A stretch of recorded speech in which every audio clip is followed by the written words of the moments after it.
Hey guys, welcome back to another video, and in this one we're going to be talking about all the details and references in Arcane Season 2. I'm not going to go over the very obvious ones that were explained in the series itself, but rather some that were left for the viewers to find themselves. I'm also going to be taking it episode wise so it's easier to follow, and I'm going to leave timers down in the description so you can skip ahead if you know one already. There's a lot to cover, so without further ado, let's get right into it. So the details start with the very opening sequence of Arcane. We see, as opposed to before, Jinx now gets up and separates from Vi, symbolizing her not needing Vi anymore for guidance and protection, and that she is now forging her own path in this season. Vi removes her name from her face, showing she'll struggle with her identity. As we see, she goes from denying being an enforcer to being an enforcer, then quitting again, and then rejoining the forces at the end. From almost killing Jinx to then teaming up with her, and in the end losing her and grieving over it. If you pause at the right moment, you can also see these freeze frames that Vi left in the opening as a hint of what is going to happen in the episode. First freeze frame is Jinx going against Vi, and they end up fighting each other in the third episode. And in the freeze frame of the 9th episode, they are standing back to back, meaning they will be fighting together as sisters once again. I'll explain these a bit faster so we can move on to the episode since this is already going to be a long video. Episode 2, Jinx's wanted poster, as she finds Smeech who wants to give her up to the enforcers who come invading in with Vi to lock her up. Episode 4, Jinx starts having these hallucinations again and as Isha gets taken away. Episode 5, Jinx is now somewhat a changed person and is taken Vi to save Vander. Episode 6, Isha's death. Episode 8 shows that Jinx is depressed and on the verge of killing herself. Moving on a few seconds, we have this freeze frame of episode 7 where we see this amulet Jinx is holding from the alternate reality. Moving forward, there's a few more frames at once and these are very interesting. Episode 1, Ambessa starts to take hold of Piltover to weaponize Hextech. Episode 4, Vander makes his appearance as a wolf. Episode 5, Vander starts to restore his humanity. Episode 6, Vander closed eyes, meaning he dies for the second time. And lastly, in episode 9 where he comes back again as a product of both Hextech and Shimmer, just like Victor. Few seconds later, there's more freeze frames from episode 3 and 7 where Victor, Heimerdinger and Jace get sucked into the wild room, and episode 7 where Jace sees the alternate reality where everyone has become mindless. And we're not finished yet, there's even more. Episode 2, Jinx meets Isha. Episode 4, Jinx loses her and starts to hallucinate again. Episode 5, we get to see inside Vander's mind. Moving forward, we see X on Vi symbolizing her death in the alternate reality. Then in episode 9, there's a cross over Caitlyn's left eye, the eye that she loses while fighting Ambessa. Then we have Heimerdinger's ultimate sacrifice, Mel gaining control of her powers. Then the next freeze frame is all about Victor. His revival in episode 1, changing into this savior in episode 6, mind controlling bodies in episode 8, and finally the godlike stature he gets in episode 9. Now that the opening is all covered, let's move on to the actual episodes. So we start off with the very first scene when Jinx's Hextech rocket arrives at the council chamber and everyone gets hurt apart from Mel and Jace. Later in the series they mention it was Mel's powers that saved them both, but there's more to it. Mel is wearing this locket and that has a lot to do with what happened. Let me break it down for you. This locket is called Locket of the Iron Solari, and it is one of the big reasons that the Black Rose was after the secret child of Ambessa. This locket has the power to shield the one wearing it and allies that the user wants to protect around them. A big reason Mel and Jace walked away unharmed. This is an ancient Shuriman relic. The Medada family is historically known as a family of traders along the Shuriman coast with immense wealth and power, so it makes sense for the family to possess the locket. Mel being called the secret child might also mean that she was of half Shuriman descent, since Noxus was once at war with Shurima, and it's not a stretch to assume that Ambessa sampled someone during those battles and gave birth to Mel back at home, which would also explain her powers. In the scene of the funeral, everything we see is black and white, except for the color violet, which is the full name of Vi, the violet flower, and Vi herself, symbolizing that she is now the only color left in Caitlyn's life. A very beautiful detail to add more depth to the scene. Even later on, she mentions her mother. We see the flower petals start flying because Caitlyn is enraged, but as soon as she mentions Vi, they settle down. The next one might be a bit obvious, but in case some of you don't know, I'll go over that as well. Maddie makes her first appearance and talks her way into recruiting Vi into the Enforcer unit. She acts selfless, but she was sent by Ambessa to do her bidding, so Caitlyn and Vi can hit the Undercity as Caitlyn is grieving and Vi always wanted to use the Hextech gauntlets. With Vi in the picture aiding Caitlyn to attack, Hextech would more easily be weaponized.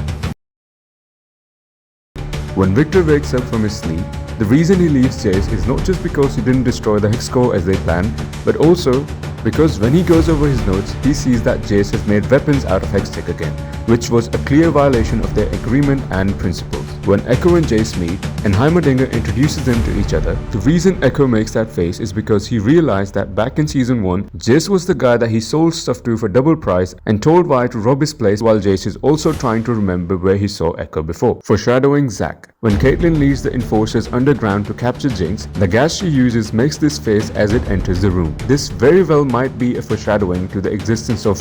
If you don't play League of Legends, you might be wondering who or what is. Zack was created in Zone as the Zone amorphous combatant, a synthetic construct of ooze with the ability to react to nearby stimuli and emotions, as a project by a chem baron, Saito Takeda, to create an obedient super soldier who could resist injury and access spaces normal humans couldn't. Another question is, how did Caitlyn and the enforcers know Jinx would be in that exact room? And no, it could not have been Vi that told them, since Jinx no longer lived in the old place which came under Vander. Jinx now had a separate space for herself, hidden in Silco's territory. The answer is Smeech. He was willing to give up Jinx earlier in the Chem Baron meeting, and even later he says, right through their fingers, now I can up my finder's fee. And also, he calls Jinx a slippery eel for slipping right through their fingers, and Jinx called Isha exactly that when she grabs Jinx's gun for her when they're at Victor's community.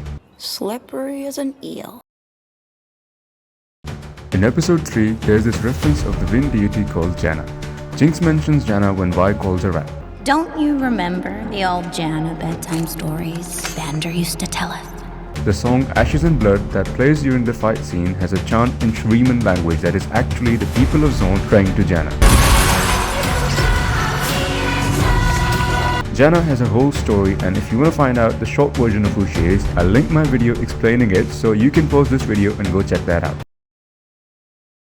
When Vi starts fighting in the pits, there's a clip where we can see Jinx betting on Vi. Later on, we can clearly see her standing in the audience watching her fight. Riot has done a very good job of portraying this, that even now, Jinx lives up to her name.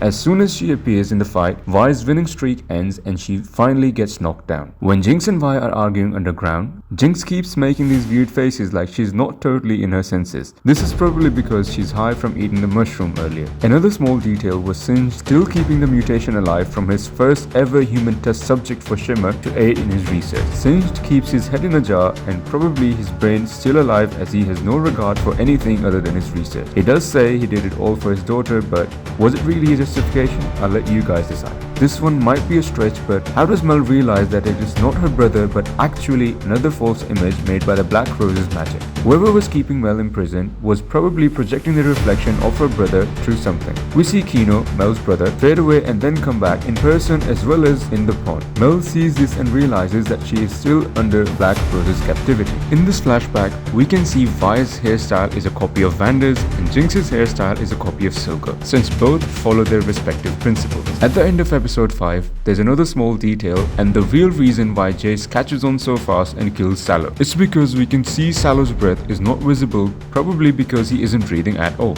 Everyone else that has visited the Hex Core chamber all had their breaths visible, since that place is really cold. When Ekko is looking at his reflection in the alternate universe, Powder comes to greet him. But in the reflection, Ekko still sees her as Jinx because the reflection is shown from Ekko's POV, and that is how he saw Powder at the time. When Jace is walking around his alternate universe, he stumbles across the frozen bodies of the people. There's an interesting detail in this scene. The first one to respond to Jace is actually Caitlyn. We can see the blood splatter, and the crest on her arm matches exactly like that of Caitlyn. When Vander pulls out the drink to pour, you can see Vi written on his hand. It is a simple detail to show how much he still misses her. When Heimerdinger powers up the device to send Ekko back, we can see two versions of Ekko at the same time, the alternate Ekko and the original one in the singularity when it hovers over Ekko. In episode 8, when Vi comes to visit Jinx at her cell, all the ropes and strands have been taken out of Jinx's clothing, along with her belt that had spikes on it. This was done so that Jinx doesn't use them to kill herself, as she is clearly depressed. At the start of episode 9, when Jinx is lying there before trying to explode the bomb, the song playing in the background references the death spirit of Runeterra called Kindred. If she wants, death could take me this time. Kindred basically is the spirit of death in Runeterra, representing the twin essence of death. Kindred has two parts, the lamb and the wolf. The lamb has a bow and offers swift and painless death to those that accept it. And wolf hunts those down that try to run from their fate, crushing them with his jaws, giving them a violent death. As Jinx now wants to die because she wants to break the cycle, the song says if she wants death can take me this time, meaning she wants kindred to take her life. Later, when Ekko convinces Jinx to live on and fight with him, the lyrics of the song change, showing Ekko's success. Before the lyrics are, I've held on for as long as I can for the ones that I had to defend. I've been strong every day of my life. If she wants, death could take me this time. These change into, I'm not ready to face it, don't go saying goodbye. There's a beauty in change and I wanna try. Not only this, but the final verse also changes. Before it goes like, I used to have strength, but I ran out of hope. I know it's my fault that I'm here all alone. This world is a wasteland, please let me go. Later in the song, as Ekko ends up convincing Jinx to live on, it becomes, if it weren't for you, I'd be here all alone. I know in my heart, this is where we belong. This world is a wasteland, don't let me go. Moving on to the fight scene, Maddie is the one holding the bomb and she is the one who sabotages the bomb from exploding, as she has always been an inside agent for M-Bessa. And the most infuriating scene of all, the freeze frame where Maddie smiles while shooting Caitlyn. Next up is the balloon Jinx and Ekko arrive on. It is actually Jinx's room and is decorated the way Isha's hat was. The weapon Ekko is holding in the last fight scene to attack Victor is actually the giant clock's arms, a very fitting weapon for a man who can control time. Another very important detail is when in the end Jinx pulls out the bomb, we see a pink streak before the explosion goes off. Later on, Caitlyn is sitting looking at the Hexgate blueprints as she sees these air ducts and smiles, which means she knows Jinx isn't dead. It probably means Jinx escaped into the air duct and went away on the airship, as she said in season 1 she always wanted to ride one of those. And the final one is this crow that we see at the end of Arcane. This crow is a demon under the control of one of the 3 rulers of Noxus called Swain. For more detail on Swain and the crow, check out my video that I made solely explaining on who Swain is. I hope I covered all of them, and in case I missed anything, let me know down in the comments and maybe I'll learn something new as well. See you guys in the next video. Take care.